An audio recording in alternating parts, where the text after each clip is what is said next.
Hi, everybody. Welcome. My name is Devora Streicher, and I am a life coach, motivational coach, and a motivational speaker.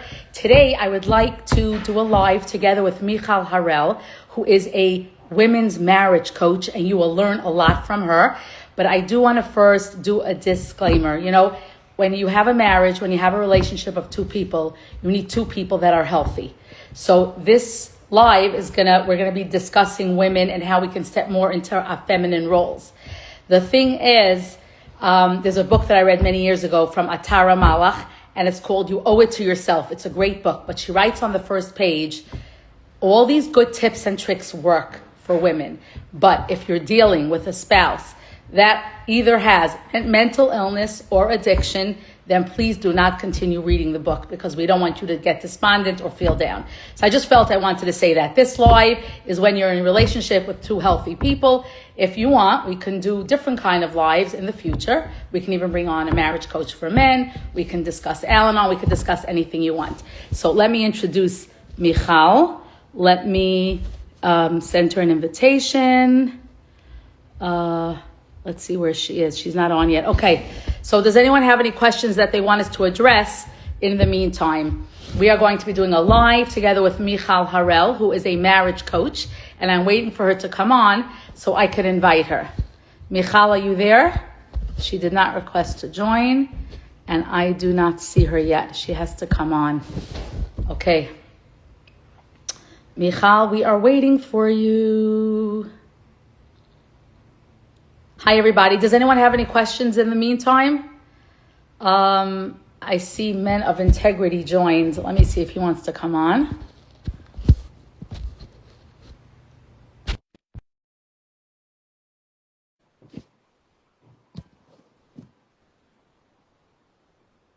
I guess.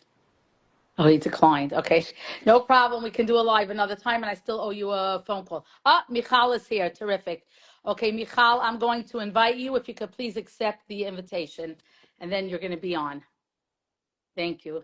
Michal, just go on the bottom and accept the invitation. I'm not sure what you pressed. One of the four little icons on the bottom.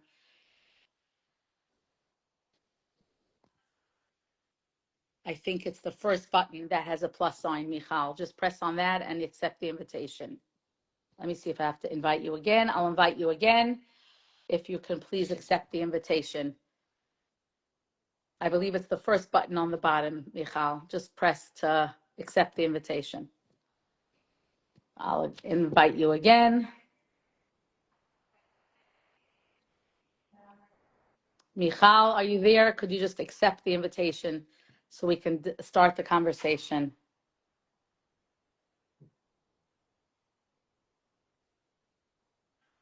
Okay. I keep inviting you.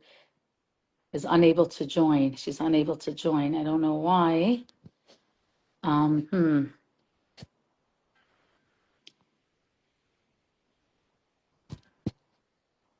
Try it again.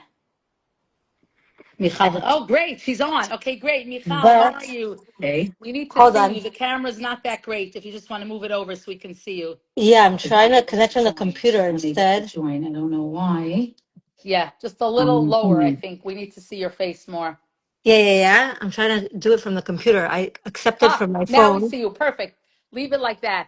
Hi, Michal. You want to Hi. introduce yourself and your title? Sure. I'm Michal Harel, and I'm a marriage coach. I work with women. I live in Crown Heights. I'm from Israel. It was a long journey making it all the way here, and Okay, great. Yeah. So yeah, first of all, how do we know each other? Do you remember where we met? we met at a workshop, Right. and We actually took a growth circle workshop. It was great. Yeah.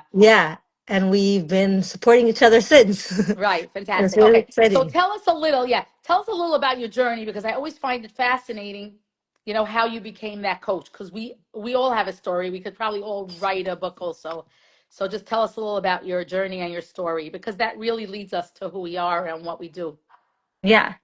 It's so true. We each have a journey and a story. So obviously, I came here through my own struggles. This is my second marriage. I married a guy that's younger than me and wasn't married before, was a model. So he had like everything going on for him, successful guy.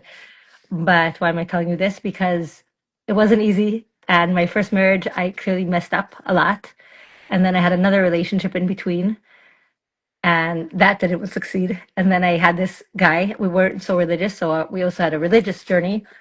And when we met, um, and that we were, boy girlfriend, and it, stuff didn't weren't going so well after the initial period where everything is lovey dovey and stuff started. And at that point, I started recognizing that there might be a pattern that I'm contributing. Finally, I was willing to take and look inward and say, maybe there's ownership that I can create some change here. And Wow. it took Okay, great. humility. So tonight we're basically going to be discussing that if you're in a relationship with, in a marriage, and your spouse is more or less healthy, just like you are. We all have our ups and downs. Men are different than women. Like, we're not gonna, right? That's like a given. Like, no one is gonna come and tell you that we're the same, no matter what we're, right? Yeah, that's definitely a premise to a lot of the work that I do. So I'll tell you a little bit more about the journey getting into here. What happened was I started researching deeply. I was like already desperate at that point to save my relationship with this guy. Now my husband, spoiler. Um, I also had a daughter already in this picture that had a relationship with him.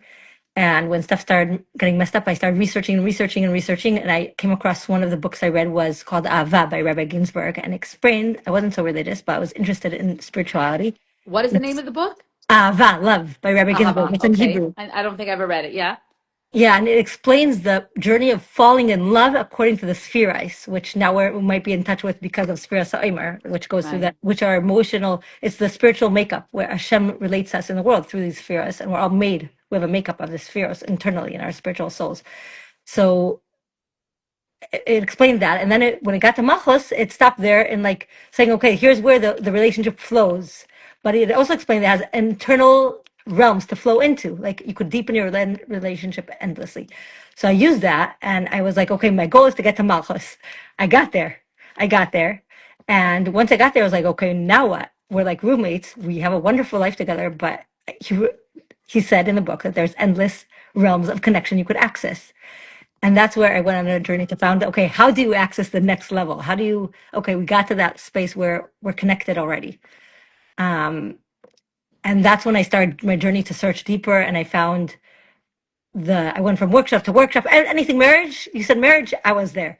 And then I found I was at that point living already in Crown Heights, which offers a lot of Hasidus and Kabbalah perspectives and Tanya teaching. And I found I went to a workshop that she answered my question. I knew she has more and more of the depth of the information I'm looking for. I signed up right away for her training, which is crazy that I jumped from that little workshop to like, I want to be trained. I want to be a coach in your method. And I learned it in depth, and it's really transformed our marriage. I thought that we're in a good place. My husband says that from then to then, like he would pay any money to get to where we're at now. So he vouches for it. Wow. No, it happens to be that whatever you're doing, I find if you do it on a daily basis, like let's say interior designer, right? She has to walk into a showroom if she's choosing tiles for a client, but she has to be dressed a certain way because like we expect her to be a designer, right? Yes, So yes, I think what happens is if you're in this field and you're really coaching women to have better marriages and to step into their feminine roles, which we're going to speak about in a minute, automatically you end up doing it too because you got to practice what you preach. yes, yes. And how in the program we got certified, what it was a requirement. Like if you don't, it part of the journey is being there's she's following through with your own journey, and you're getting coached. And if you're not at a level where you're, you know, really transformed your own marriage, then you're not certified. It's literally part of the requirements. And it also, I like it. It keeps me up to a standard, right? And I appreciate that. So it supports what I want in my own personal goals in my life. And it's a Beautiful. really Wow. an honor. Yeah. An Okay, honor. so let's talk a little about your work, and like anybody that's listening, even if they had a hard day and there was a little argument going on, they can really shift the energy in the room because we know, at the end of the day, the women really, have that power. It's Yeah. funny, I Very remember when I much. was in the retail business, and I was speaking to people, they were telling me that the buying power is with the women. So when they put in ads, like in magazines, they target the women. It's interesting because Yeah. even if a man has good taste and he wants to decorate the home, the end of the day, the Yeah. woman is going to make that decision what color kitchen or Yeah. how high end of a kitchen she's going to buy.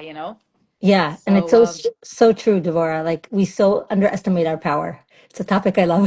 yeah, Like we don't understand how powerful we are as women, and think we just forget sometimes because we're just so worn down. But when we access our power and right, realize how much we have in power, is it's a shifting point, even if it right. means taking more ownership. Right.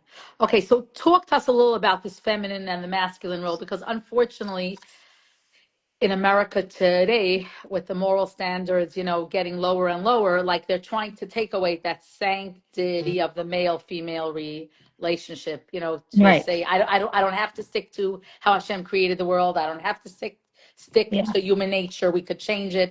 But the truth is, Hashem created a world, and it's meant to be a certain way. Yes. That's that's Yes. that's the bottom line, right? Yes. So I love that awareness. Like we're in first place, we're not made the same. Right? And we're made differently, and it's meant to be that way, which means that we're gonna show up in different ways, and we're gonna have different ways and different opinions and that is okay. So I love that as a basis for our conversation coming later. But to your question, looking back, right? When we say male, female, before they are bodies and people, when we look deeper in Torah, like Hasidus Kabbalistically, these are two energies, and they're always in play with each other. The whole world is divided to these two energies. And there's the masculine energy and the feminine energy. The masculine energy is categorized at its core as the giver energy, and the receiver energy is feminine. So when we say feminine and masculine, it's already categorized pre-even body, pre-even Mm, anything, as masculine is giving and feminine is receiving. And there is a feminine way of giving, which is like if we look at the human body, the man, right, when he gives in the reproductive system, the man gives, right, he gives seed, and the woman opens up and she receives it, and then she produces, she actually gives something, she gives up, she's the one who's giving a person, she's creating. It's very powerful. Also, like, look how creative, how powerful she is, right. like, to give On that a seed. simple level, Yeah. I'm never going to remember. I'm never going to forget. I went to a lecture from Rabbi Shais Taub, the famous Yeah. Rabbi Shais Taub, Yeah, he's and he excellent. said if men would only realize when they come home, right? Because the man is bringing home, let's say, the vegetables, and the woman's going to produce and make a soup. He said if Right. the man would just come home and give three little compliments to the Yeah. wife, the soup was delicious. Three words. Phenomenal. She's going Yes. to be able to produce soup for another month from those three Yeah. words, and Yeah. it's really funny. He says, but if he comes home and doesn't make notice of it and just might even criticize the soup, let's say, right? I would Yeah. hope not, but um, then she's not going to be motivated or excited to keep producing. That was a side Right. note about Yes. production. Okay, yeah. Right. So the male has definitely a role in this, and what he gives, right, could also make. Since I work with women directly, so my work is only with women, which is a concept of its own. When in this idea, right, that it could change a marriage by working one-sided, it doesn't mean that he's not working on his side. It just means that it takes one to start shifting the dynamic of the relationship, because we often fall into dynamics around this concept with this. So I was going back to the idea.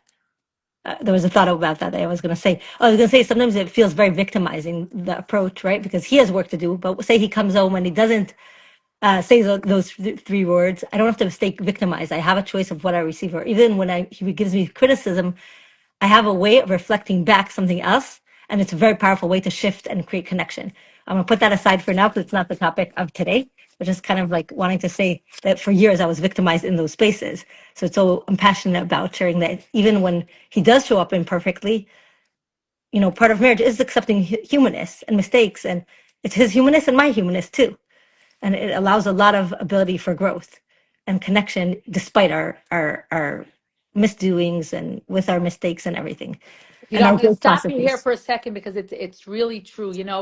Being human, we all get what's called halt: hungry, angry, lonely, tired. And when any of us reach this halt point, HALT, hungry, angry, lonely, tired, none of us do well. Exactly. I love So that piece because we're going to yeah, discuss it too.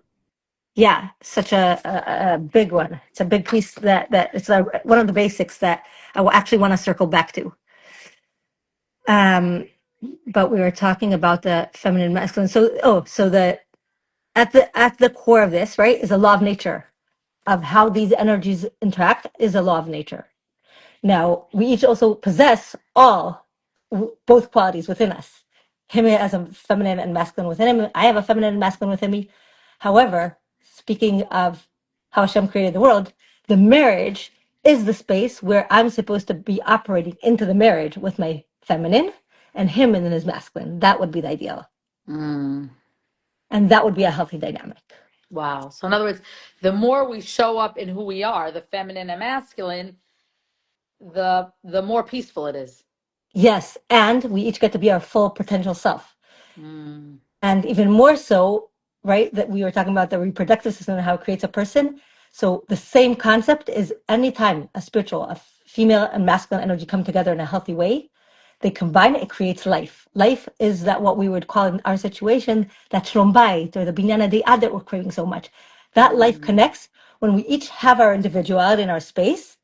The man gives, the woman receives, and I want to talk about what that means because it could be a very triggering word for a woman, just like hearing receives what, so I don't have a say, what, so like receive is not a, maybe I should say it now, it's not a, what's the word, like, sure, sometimes when I'm tired and my English gets stuck, it's not a submissive role. It's not giving up on my voice. It's like on the contrary. I'm saying that I need my voice. I need his voice.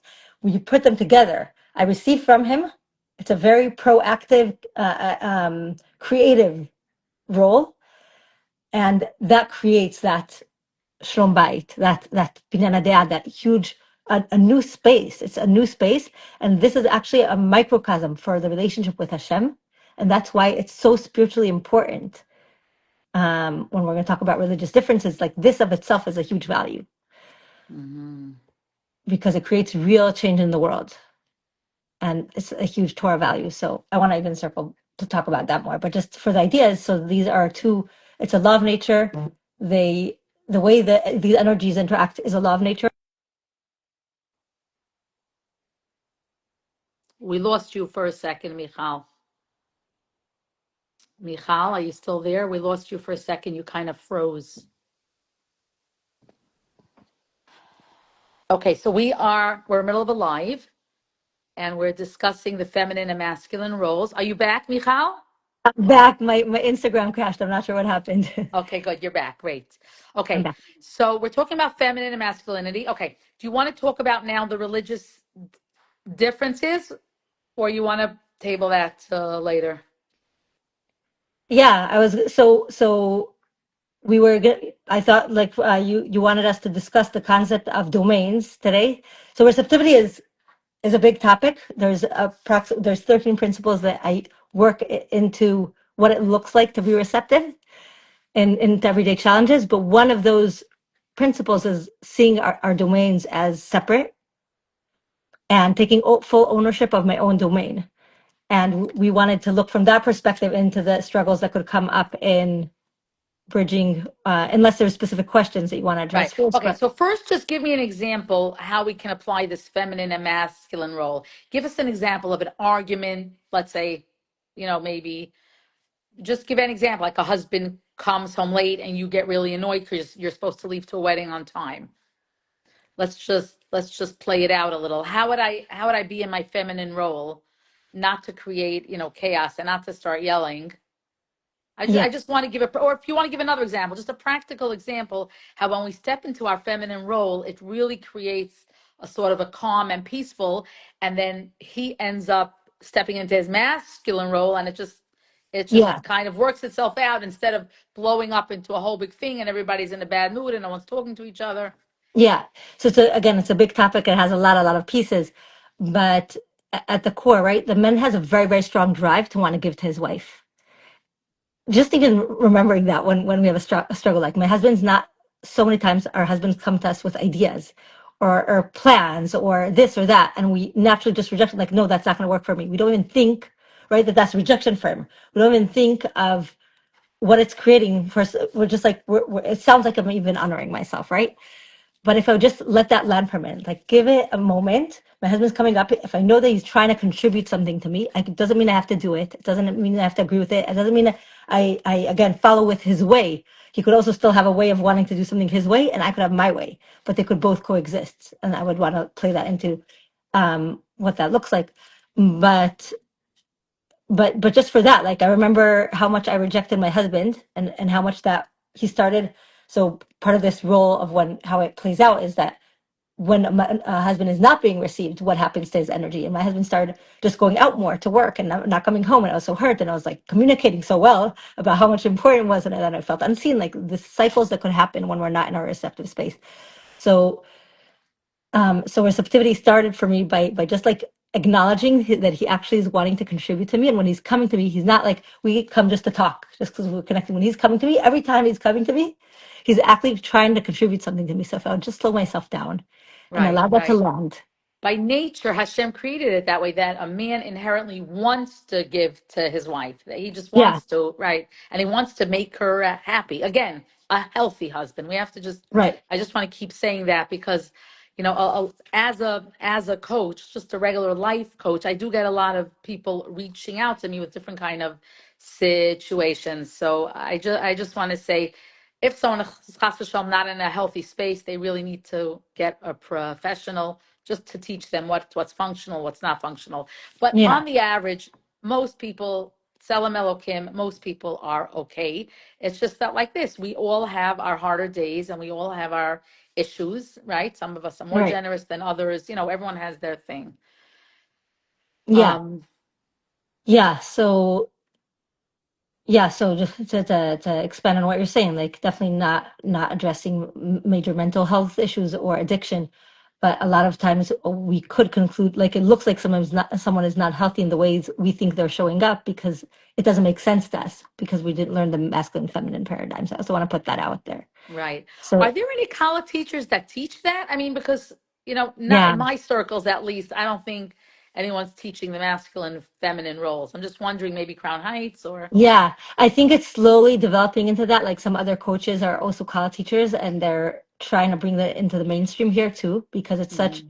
so many people are getting married without this knowledge. I feel like my first marriage, I know this is a big statement to say, but I might have not gotten divorced if I and my relationship was not healthy, but because so much of it could have might have been corrected with knowing this information. So I really feel like how I'm very, very strongly, I'm very passionate about what I do today because I really feel like it's such a game changer and a life changer to learn this and understand that he's not. So when he'd come, like, I would be thinking, like, if he would come, like, I don't know, Sunday, 5 p.m., let's go out to the beach. And I asked him at 12:05, I asked him early in the morning, let's do something Sunday. I would automatically, like, what are you thinking? Like, I'd go into judgment right away. Diminish, reject right away, or even he would come out when like all kinds of ideas because he's so expansive and creative um, and he's trying to contribute. He's trying all kinds of angles, and he'd throw at me a lot of ideas, and I used to just reject it. And receiving is a lot of times just allowing space for that, for him to be him and to want to provide. I could acknowledge the value that he's trying to give to me, and I could receive the value without having to do what he's offering for me to do. I'd want to check in with myself. What is it that I want, right? And that's where I'm staying me and he's staying him. So starting to Mhm. separate those domains is part of receptivity. It's a core part of receptivity. Actually, learning that I like on this topic is that Isha and Chava, that Chava was given the name of Chava after she was first called Isha, and only Oh, later Chava. I didn't know that. Okay. Yeah, because Isha is the word that's in the biblical in Hebrew is the letters of Ishiyut, like individuality. We first need to be an individual in the relationship. So Right. So that book that I was telling you about from Tara Malach, I don't know if she lives in the States. She originally was in Israel. The book is called You Owe It to Yourself. it's a And a her, good name. yeah, it's a good name. But her idea of the book was also, right, know who you are, know what your talents are so that you can bring it forth. Like once you're comfortable with yourself, you can bring it into your relationship. And if you do, go into your feminine role, then you're just going to be happier because you're going to have a nicer Yeah, relationship. Yeah. Yeah. So, Do you feel comfortable teaching us some tools, or that's like a very long conversation? um, tools. I could give you tools. Do you want? No, I'm just saying. Let's say if you're going Yeah. to read, if someone picks up the Laura Doyle book, Yeah. it used to be called The Surrendered Wife, and then they changed it to The Empowered Wife. Yeah. The I same book, actually yeah. never read it. Oh, you should read it because it's I should. basically six rules. The first rule is always respect your spouse, because when you Yeah. respect, or even a neighbor or a child, when you respect someone, then they're more likely to do something for you. Yeah. So in That's that true. element, it's it is very similar because receptivity is also synonymous with respect. But we have a formula. Speaking of tools, right? A formula of what it looks like. Respect. Respect is space plus value. What does that mean? So space means that I'm opening up a space within me, a space in me. So now I'm giving him space to go away. It could be, but space within me that is, I'm decluttering it from judgment, from fears, from my beliefs, right? And sometimes from ego. It's a very much of a space that sometimes requires growth, but sometimes not. Sometimes it's simple. It depends what's coming at me. And value is just acknowledging that there's value to his way, Mm. right? Or So his even if I approach don't or his necessarily being. agree with him, there might still be value. Yeah. Mm-hmm. And I don't have to agree with him. Because here's where we're saying Hashem created us differently and it's meant to be. My feminine perspective is needed just as much as his feminine. One is not better than the other, Mm. right? Wow. Right. Okay. So another thing that Laura Doyle writes is, state your desires. How is the other person supposed to know what you want Right. if you never said, if you never spoke what you need, what your needs are? So Yeah. I'm sure that's one of the tools also here as part of your marriage coaching. Yeah. I would say that before stating my desires is getting in touch with my desires because so many times, or Right. the core desire, because so many times you know what we discussed, like even the religious gap, like mini religious gaps, because I wasn't we weren't going to address there are bigger gaps in my story. There definitely was bigger religious gaps, but if we could play out some of those examples into playing here, I could use those to demonstrate some stuff about um so say a client or a woman, this you'll be familiar with this, a woman who has a lot of kids under the say a woman that has four kids under the age of 6, and she's working all day with the kids. Her husband's going out to work to support the family. He comes home, he's exhausted, he takes his time in the evening, and he's finally available, and she's finally looking forward to his support, and he's say he comes along, he's supportive a little bit, and then he's telling her, I'm going for a mincha ma'ariv. And that woman is like, absolutely not, right? Now, her struggle is so real. We could I would definitely say absolutely not, and definitely in my old days, because her need is so deep. So if we're talking about Isha and Chava and desires, we'd want to back that up. In the moment, she might just show absolutely not. But if she'd be working through this and it's a repetitive thing, she might want to get in touch with herself first here, and very likely she will discover. And I'm not saying that her husband should go to shul or not. I'm not implying this way or the other. What I am implying is the amount of sugar that's coming up for her is very likely to the amount of lack that she's feeling, regardless of that only moment. Right? So she would come to me to the session and it would look like the fight is about him going to shul or not. Right? What's right or wrong? Like it's wrong for him to go to shul. He should be helping his wife first. But when we would start exploring, we would probably get to discover that she's the basic needs, like you were saying earlier on, the lack of sleep, the lack of nutrition for herself, going out with friends, where does that come in? Nourishing my soul, where does that come in? Right? If she would start giving herself that permission and that support that she needs, whatever it takes, right? And she'd come to her husband without that judgment, and say to him, like, you know, um, your shul time is definitely important, right? That's the space and value for him. And again, it doesn't mean that this is how we're resolving that evening, but just giving space and value to that. And I have been wanting to go out more with friends, or I just realized I need a lot more support for kids. Gosh, under the age of 6 is a lot. I find myself exhausted. What do you think? I'm sure that her husband would offer either to pay for support or think of ways of, and I'm sure, and I've experienced with my clients and within myself, the difference of response that comes from that. Mm-hmm, mm-hmm, Right? But before that, it mm-hmm. becomes a gift to her because she got to explore her own needs and desires that are under there, that are completely piled up and just fall out as neglect on her husband. And again, it doesn't, I'm not to say their husband should stay home and help. Maybe he will, but on his own from that space. Or maybe she'll have so much support that he won't need to. Either So way. so interesting that you're saying this because when we were dating years ago, there was none of these dating books, none of the Right. Instagram, was none of that. And today, if you look at some of the dating books, it says first date yourself, know what you're Yes. all about, make a list of your values, your non-negotiables, what you really feel you need, Yeah. and then start dating because then you can be honest with the matchmaker, to say what kind of boy you would like to date based on what you're looking for, and just to be honest. People Yeah. today, I feel, even though it's the times of Mashiach and people aren't honest, I find we are honest when it Right. comes to relationships. I think people are being more and more real and honest with who they are and what they need. Like, years ago was, oh, a learning boy on the back, not even worrying about how am I going to pay my bills. And today, the girls, I think, are more realistic, realizing, I do like nice things. Yeah. And nice things cost money, and I need to have a housekeeper, this, that, the other. Um, yeah, so I like that idea to realize what your needs are, so that you can express things. Yeah.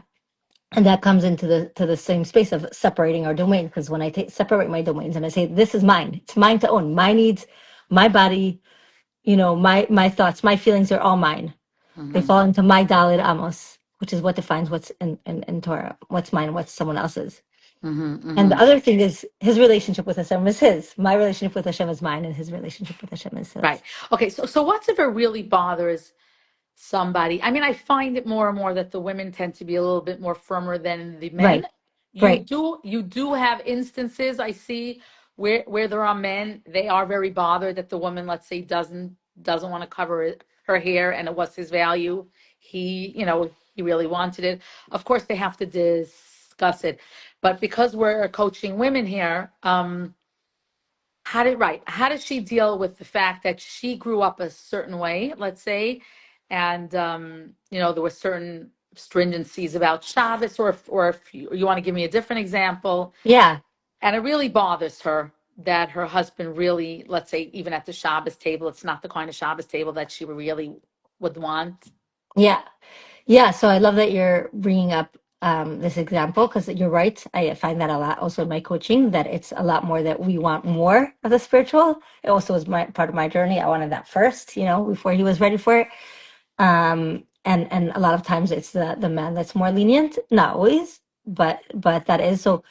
I'll start with a lighter example, and we'll see where those meet. Right. So again, say I'll just flip that same davening example. Say her husband doesn't wake up in the morning to shul, right? Say Shabbos. So let's take Shabbos, bring Shabbos in here.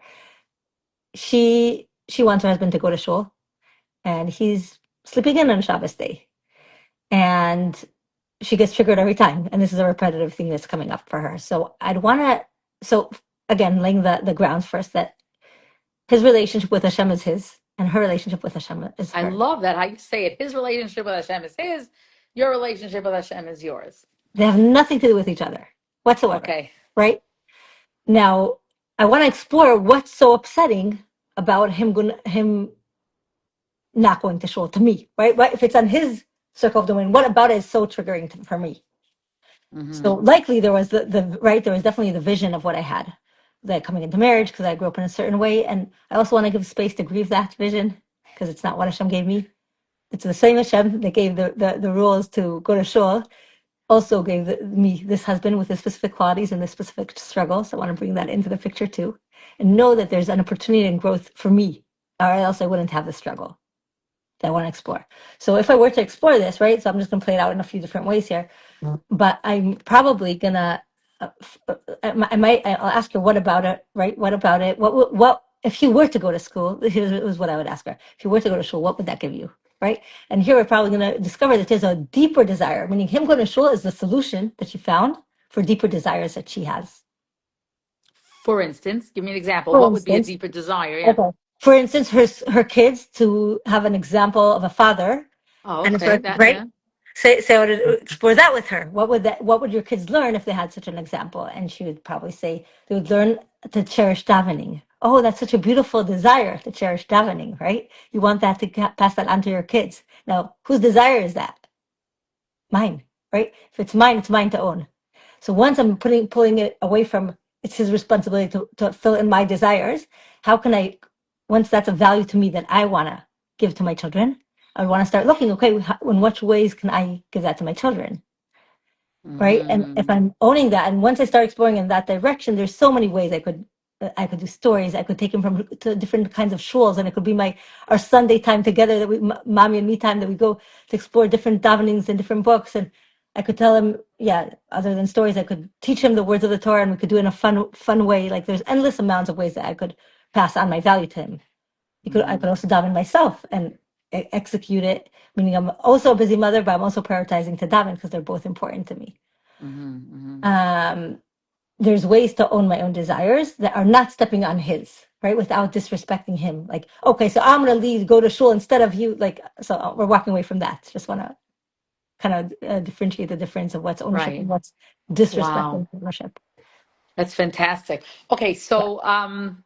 so basically I just want to say, so how do you work? If there's someone that's listening and would like to own her femininity and she reaches out to you, how does it work? It's once a week. How many months does this how long does it take for you to teach all the tools?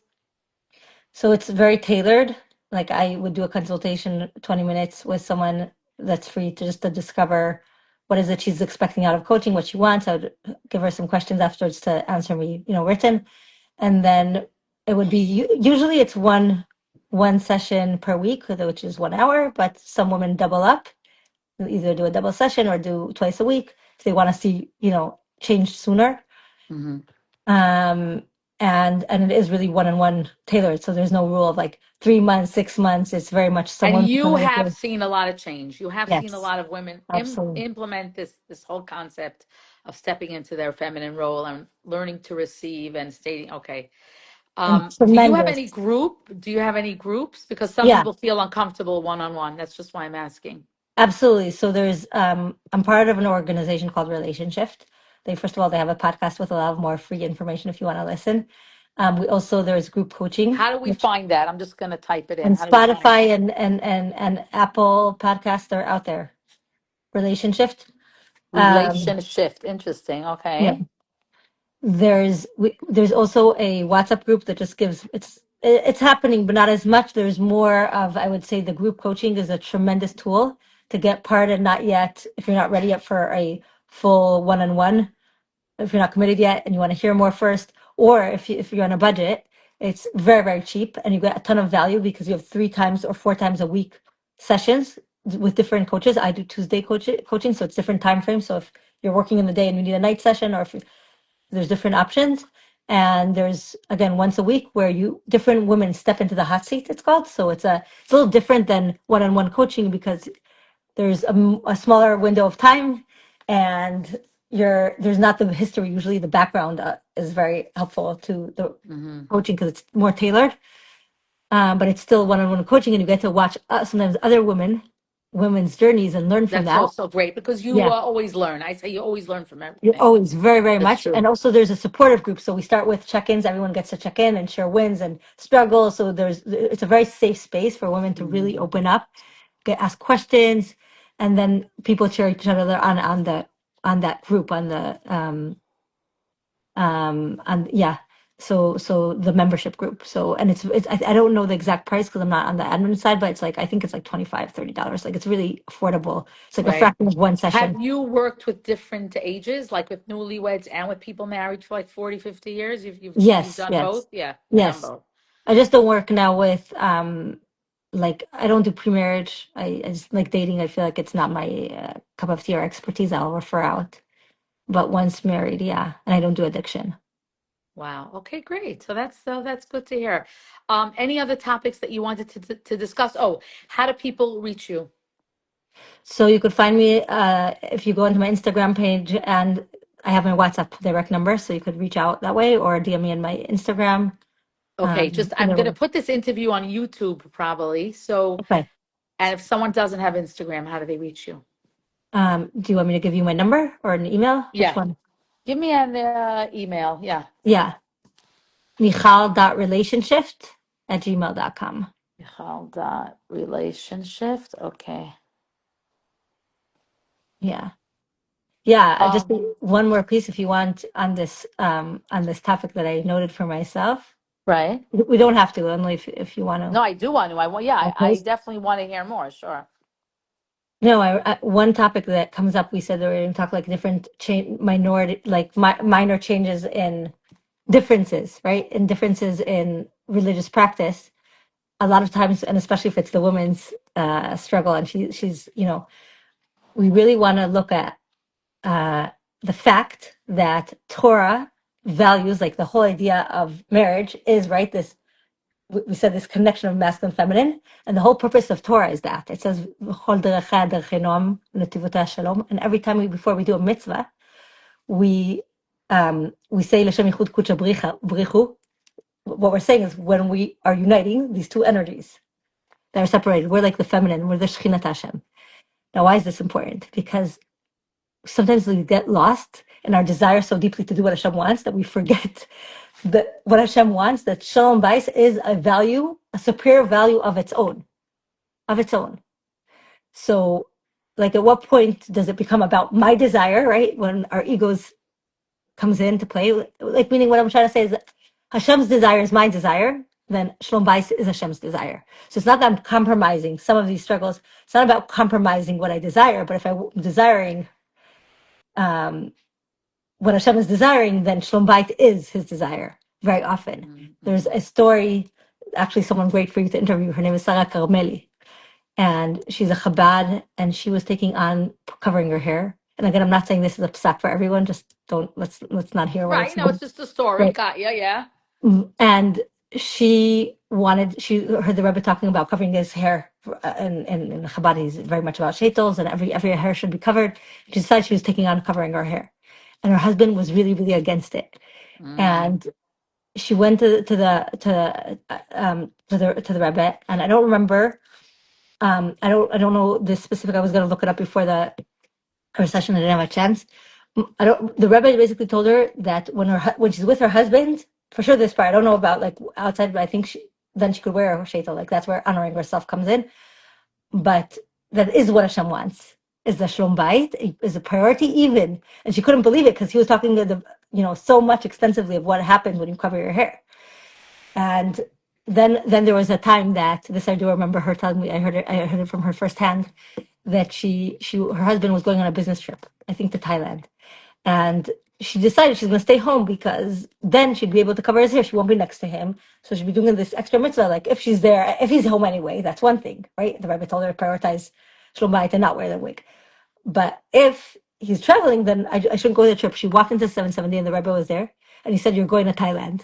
He said to her, she didn't come to communicate. You're going on the trip with your husband. Like Really? Wow.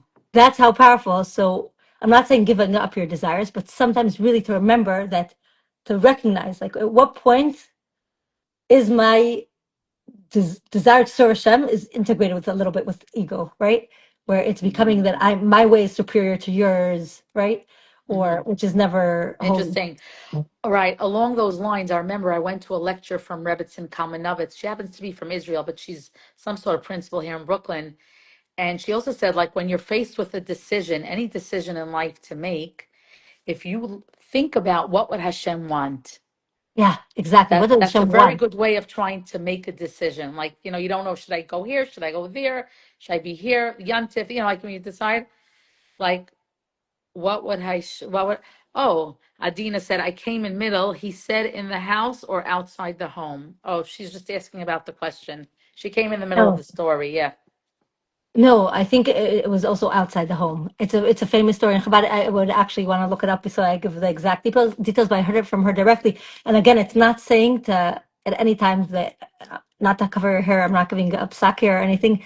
And you hear also answers of the Rebbe saying the other way around, meaning that you could honor yourself in ways. But when it comes to a difference, meaning what I'm trying to bring out here, the point is that Hashem's desire from us changes, just as you're saying, and checking in with myself. Is this really Hashem's desire? Is there space, right? Respect. Avat Yisrael is having space for another in his way. And Hashem created the same Hashem that said to do the Torah this way, also said the value of Shalom Bayis. Right, Right? right. It's not that Hashem's Adina, on I my just side if want to I'm doing tell him. you that we were discussing, but we made a disclaimer, aside from mental illness and addiction, because I know Adina works for a rehab center. Right. So I just want to, but yeah, we're Okay. talking about feminine and masculine roles, that when you step into your feminine role, then the masculine partner tends to become more masculine automatically. That's just how it works. And Michal is a marriage coach for women specifically, and she teaches the relationship method, Yes. right? I So, work with. any other tools that you want to share with us for anyone that came on a little late? But I will save the live and I'll post it Yeah. so everyone can watch it from the beginning to get the whole gist of it. Yeah. Yeah. I don't know about tools as much as, yeah, just remembering. I think if I would want someone to walk away, as remembering that Shalom is really a space where we each have our individuality, and those places where it's an either or, instead of just compromising and being a little bit less than, if we really place in that space where we give space and value to the other. And what is it? Get in touch with myself, not what I need him to do, right? Because that's not my desire. That's already, if it's him, it's not mine. It's not my desire. Like, you need to go to shul, that example, right? That's what I need. That's not what I need, right? It's you. So I want to get with my core desires. And if I put them together, then there's always a new solution that's in what, I don't know in what way, and right, these could play out, and there's very nuanced situations. I'm not saying it's always simple and tied in a bow so simply, but I am saying that there's, at least in my heart, I could start opening that space for both. And also in my experiencing it will create a lot of relief for marriages and a lot of connection for marriages. Right. Connection. I love that word. Yeah. Wow. Oh my. Yeah, Even what's just your takeaway? talking to you, Michal, is so calming. I have to say, Ah, it's like you just have a very ah. calm disposition to you, and you definitely stepped into your feminine role. What should I tell you? Yeah, worked hard on it. I was very Yeah. much in my masculine, trust me. You wouldn't Right, believe it right. now, but yeah, Wow, unbelievable. yeah, Yeah, so lots of hatzlacha in all your work. Really, it's fantastic, and I encourage anyone that would like, to reach out to help. I can't believe it. Dina just joined. Dina, you missed the whole live. I'm going to send it to you. It was fantastic. So Dina actually lives in Canada. She oh, lives in wow. Toronto, and she's a marriage therapist, but she specializes in betrayal and addiction. So you Mm, should really connect, because I think you can yeah, refer each other. Michal is a marriage coach specifically for women. She does the relationship method, basically teaching women how to step into their feminine roles and to learn how to receive and stating their desires and honoring themselves. That's right. basically what it is. It's part of receiving. Part of Yeah, receiving is honoring yourself. Is that it? yeah, yeah. As we said at the beginning, we have to be two separate entities in order to connect. There has to be me, right? Without me being part of it, then there is no one to receive. It's a very, very big part. Is I have to be in touch with myself and my needs and my desires. Sometimes it takes time to uncover because our desires are, we're not naturally in touch with them, unlike with men. It's another whole conversation of its own of why and what. But yeah, thank you, Devorah. This was really such a gift. I'm honored to be doing this live with you. It was actually my first live on Instagram. So Oh, yay. wow. Okay. You should do it more often. It's a lot of fun. You It connect is with fun. people. It's easy. I love it. It's free. I mean, how many Yeah. things are free in life? Nothing. You wake up I always say you wake up in the morning, you open the water, you already have a water bill. It's just unbelievable. Yeah, so having Yeah. conversations and really learning a lot. I just love, love learning. So if anyone wants to learn about more about relationship method, they should go listen to the podcast. But I think you should also read Laura Doyle books, It should. because it's not Torah based, obviously, but she has a lot of value. She also has Mm, podcasts, and right. she's turned around a lot of marriages. She really has. Yeah, I think she tapped into some of like these principles that Yes, I it's work very with. similar. That's what I'm trying to say. Yeah. I think you should read it. It's very similar. Oh, there is actually another book I wanted to show you that my daughter-in-law just told me about. today, she said this is the best I'm reading it marriage book. backwards. Yeah, this is the best marriage book that she's ever seen. It's called Marriage Secrets. Marriage Secrets. It's by Leah Richemer. I don't know how to pronounce it, but she's on Torah anytime. Is it? I have not seen most of her work, but I'm definitely gonna start reading the book just because I love seeing Yeah. what other people write. And I happen to have been in a farm store today. It's similar to Eichler's in Brooklyn. This was in Lakewood, like Judaica Plaza. Yeah. They have rows and rows and rows of books, Marriage. women and men, authors on relationships and marriage, dating. Oh Wow. my gosh, another whole section just for dating. Wow. When we were growing up, we didn't have any of this. Right. And definitely not Jewish sourced. That's what I'm saying. Everything is Torah sourced. Um, the dynamic duo, I think he's on Instagram too. He's unbelievable. He has like examples, and it's unbelievable. It's unbelievable. The wealth of Awesome. information out there, Yeah. right? And we People need should, it because so many people struggle with marriages today. So right, we right, definitely right. need No, them. it's also because of the outside influences also that we Right. I compare. agree. So that's a very big problem. Yeah. Yep, I agree. We're Right. not living in the same era as we used to, but also if you look at the spiritual source of it, the Sod Malchus is when the Geula comes, right? And the Sod is the ultimate way that we connect our birth. Like it's parallel to our intimate organs in the body. So right before Malchus arises, there's going to be a lot of struggles in the Sod with the intimate connection, and that's the final And you piece. do see it. You do see it. I mean, Yeah, today alone, I spoke to a few, close friends and family members, and there were a lot of struggles. And I was thinking, wow, I don't remember this, that in one day, to speak to so many different people that have similar struggles in their relationships. So you owe it to yourself, to reach out for help or to yeah, read or to go to 12-step meetings that are always free. yeah, But definitely reach out. If anybody has any more questions, reach out to either me, Devora Streicher, or to Michal, and maybe we could do yeah, another live sometime yeah. on a different Absolutely, subject. Yeah, to piggyback. absolutely. Okay, Yeah. great. Thanks so much. Have a Uh, good night, and I'll you try to too. save it. I'll Amazing. send it to you. Good Okay, night. Michal. Thank you. Yeah, I Good love night, that. everybody. Good night. Thank you.